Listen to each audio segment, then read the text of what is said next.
Today, I'm going to be showing you guys how to make your very own dill pickles at home. If you are anything like me, you prefer homemade dill pickles over the store-bought stuff. And this recipe comes from the fabulous Black Queen Leaf and Bean Farm. Make sure you go support her right now. Let's get into it.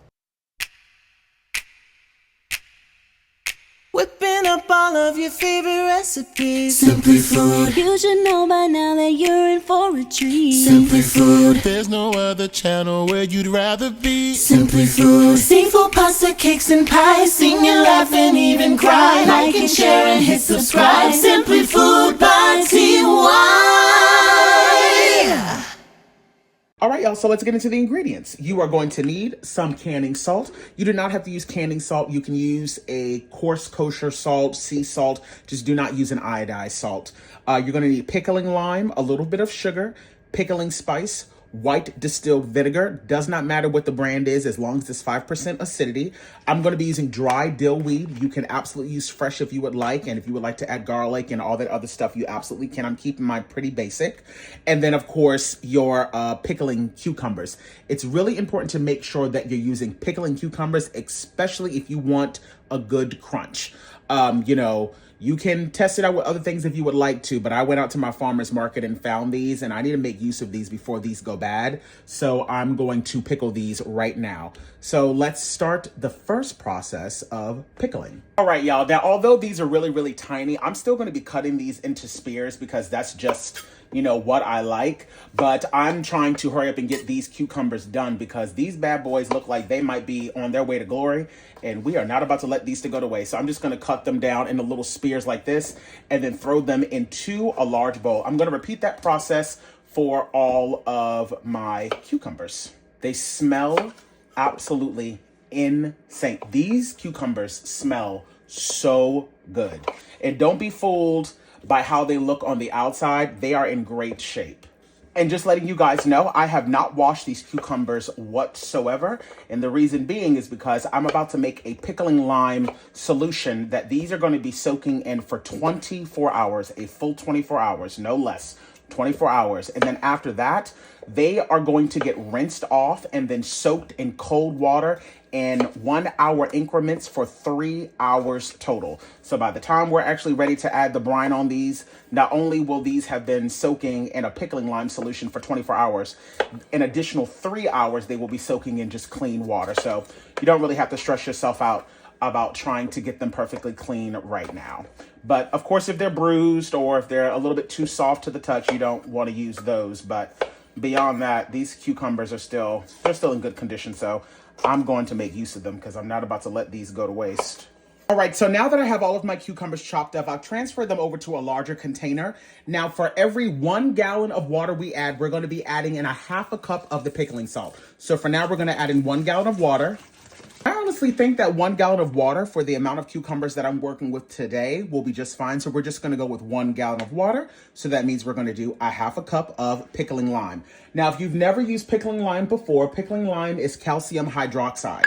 Now, yes, if you do not rinse these off thoroughly, it will neutralize your brine that you're going to be cooking or processing your pickles in later on. So that is the reason why it is extremely important to make sure that after these are done soaking, that you rinse them off over a 3 hour long period of time. And again, I'll remind all of you guys about that later on.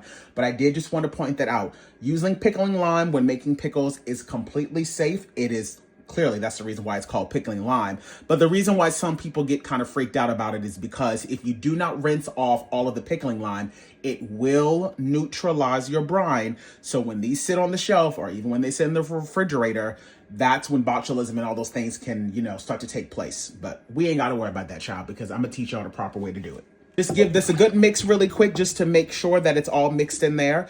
The pickling lime will settle at the bottom, so don't try to stress yourself out about trying to make sure that it's fully dissolved because it's all going to settle at the bottom. This is just creating a really high acidity level inside of this container right here. And this is going to make it so that the outside of these pickles, oh my God, they are going to be so crispy. And just so that I can make sure that they somewhat stay submerged, I'm going to place a plate in here and just try to make sure that I get, the cucumbers fully submerged under it.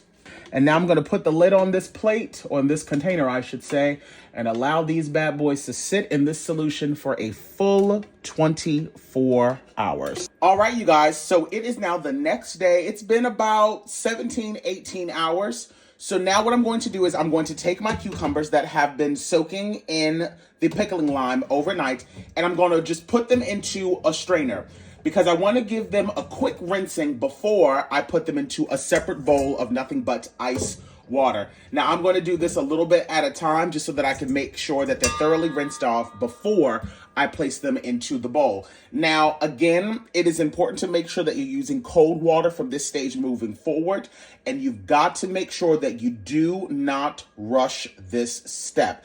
I cannot stress the importance of making sure that after we get all of these rinsed off, they're going to go into a bowl of cold water. I'm going to set a timer for 1 hour.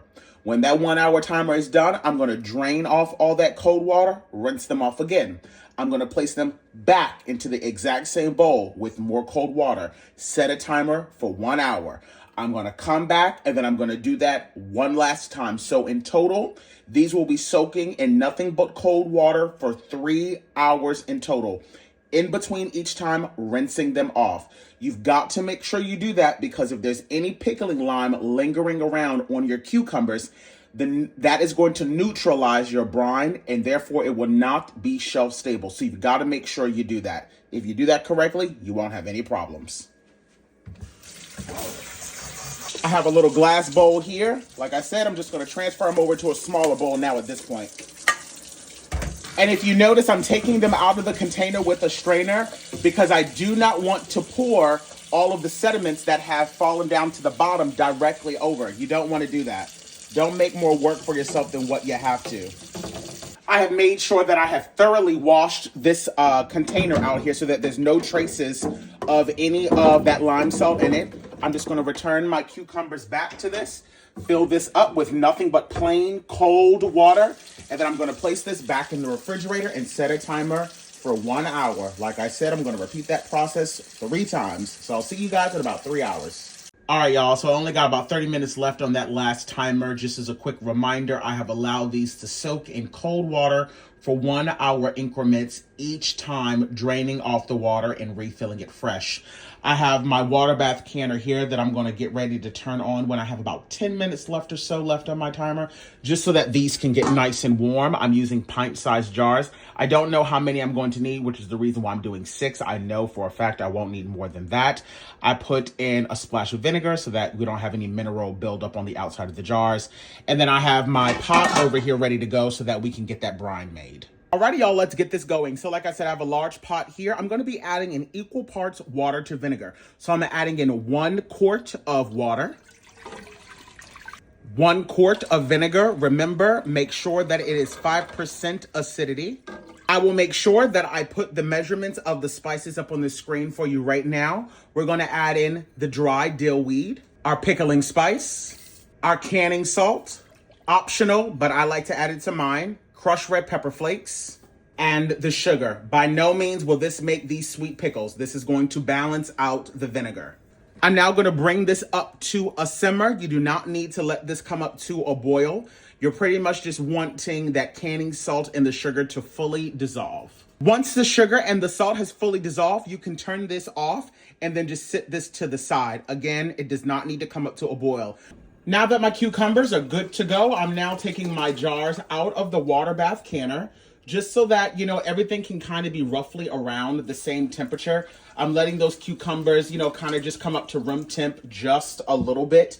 I don't want them to be freezing cold inside of that jar because when I add the hot liquid in, that could cause potential cracking. So I'm just kind of letting everything kind of come up to about the same temperature at this point. And again, these cucumbers are so small, as you can see. That's the reason why I'm using the pint-sized jars, because I know that I'll be able to fit them in here without compromising, breaking them or anything like that. So I'm just going to go on ahead and tightly pack these in as best as I possibly can. And then when I come back, we will see how many jars we were able to get done, and then we'll put the brine on them. Alrighty, y'all. So I ended up having to get 2 more jars and quickly sterilize them. So I got 8 pint-sized jars here.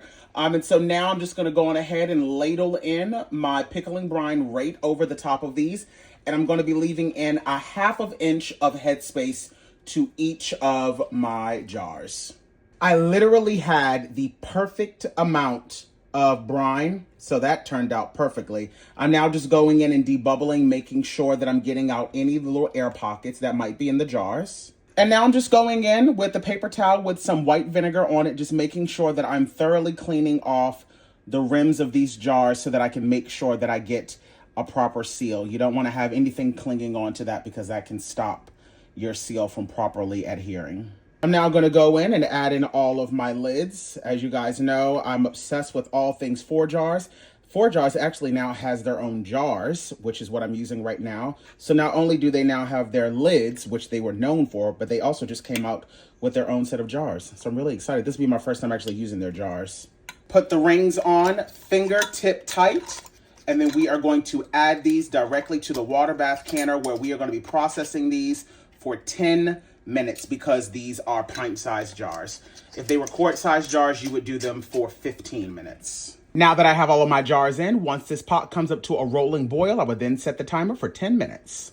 And I just wanted to show you guys that I had an extra jar left over. This I'm going to place directly in the fridge. So just so you know, you can absolutely do this recipe and just place it in the fridge. You would just have to eat it within about 1 to 2 weeks, a little bit longer. It kind of just depends on your preference, but you can absolutely just place these directly in the fridge. You do not have to process them. My timer is about to go off. When that timer goes off, I'm just simply going to turn the heat off and then allow this pot to gradually cool down for an additional 10 minutes before I remove the lid. Huge fluctuations in temperature can cause siphoning, and you want to avoid that. As always, make sure you're being extra careful when you're taking your jars out. I have carefully removed all of my jars from my canner, not tilting them, just placing them flat down. I'm now going to cover these up with a towel and leave them undisturbed for the next 24 hours. Alrighty, you guys, it's the next morning, so now it's time to begin our seal check. So first things first, you want to always make sure you take off all of the rings. Tap on each of the jars. They all sound fantastic, but as always, you want to lift them by the jars just to really make sure that they have properly sealed. And guess what? I have successfully processed 8 pint-sized jars of pickles. Now take these over to the sink, give them a good wash down, and then let them dry. Now that I have my jars nice and washed down, I'm just going to go in with my labels, and you guys have now created yourself some shelf-stable, absolutely fabulous dill pickles that have just a little bit of spice, but everything nice. Good grief. Look at those. Oh my goodness. Now, as you guys know, pickles can be shelf stable, especially if you properly preserve them for years, as long as that seal is intact. And then once you put it in the refrigerator, you can keep it in there for upwards about 2 months. As long as it's submerged in that vinegar brine, you are good to go. Thank you guys so much for tuning in, and I will see you guys in the next video.